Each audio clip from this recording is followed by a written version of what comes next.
Taxes don't end when an investor passes assets on. They follow the money through gifts, inheritances, trusts, and estates. This episode looks at how wealth transfers are taxed and how the law tries to balance fairness with simplicity. When a person gives away money or property while still alive, it may be subject to the gift tax. The rule is simple in principle. Any gift to another individual that exceeds the annual exclusion amount may count toward the giver's lifetime exemption. The annual exclusion changes from year to year. In recent years, it's been around $19,000 per recipient. That means a person could give $19,000 to each of several people in the same year without triggering gift tax. If a married couple elects to split gifts, they can effectively double that to $38,000 per recipient. Gifts to a spouse are an exception. Spousal gifts are unlimited. One spouse can transfer any amount to the other without tax, as long as both are U.S. citizens. If a gift does exceed the exclusion, it isn't necessarily taxed immediately. It simply reduces the giver's lifetime estate and gift tax exemption, a large amount that shelters several $1,000,000 of assets from estate tax. When a person dies, the estate tax applies to the total fair market value of everything they owned at death, minus debts and allowable deductions such as funeral expenses, mortgages, and charitable bequests. If the total estate value after deductions is below the lifetime exemption, no estate tax is due. The key difference between estate tax and inheritance tax is who pays. Estate tax is levied on the decedent's estate before assets are distributed. Inheritance taxes, imposed by only a few states, are paid by the recipients. Now let's talk about cost basis adjustments at death. When someone inherits an asset, its cost basis is stepped up to the fair market value on the date of the original owner's death. Imagine an investor who bought stock for $10 a share, which is worth $50 at death. The heir's new basis is $50. If the heir sells immediately for $50, there's no taxable gain. This step-up wipes out unrealized appreciation and prevents double taxation on assets already subject to estate tax. In contrast, when property is transferred as a gift during life, the recipient's cost basis generally carries over from the giver. If the donor's basis was $10 a share, the donee's basis is also $10. So lifetime gifts preserve gains, inherited assets reset them. Now, trusts. A trust is a legal arrangement that holds assets for beneficiaries, managed by a trustee.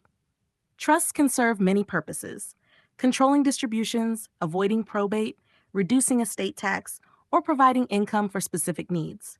Two broad categories are worth knowing for the exam. A revocable living trust allows the grantor to change or dissolve it at any time. Because the grantor retains control, the assets remain part of the taxable estate. An irrevocable trust cannot be changed once created. Assets placed in it are generally removed from the taxable estate, but the grantor also gives up ownership and control. Income generated inside a trust is taxable either to the trust or to the beneficiaries, depending on who receives it. Trusts have their own tax brackets, which reach the highest marginal rates much sooner than individual brackets. One reason trustees often distribute income to beneficiaries who may be in lower tax brackets. Some trusts qualify as grantor trusts, where all income is reported on the grantor's personal return. Others, like complex trusts, accumulate income and may pay their own tax. Charitable trusts add another layer. A charitable remainder trust allows the grantor to donate assets to charity, but retain an income stream for life. When the grantor dies, the remaining assets pass to the designated charity, and the donor's estate may receive a charitable deduction. For education and family planning, another tool is the 529 plan, which we covered earlier. Contributions grow tax-deferred, and withdrawals for qualified education expenses are tax-free.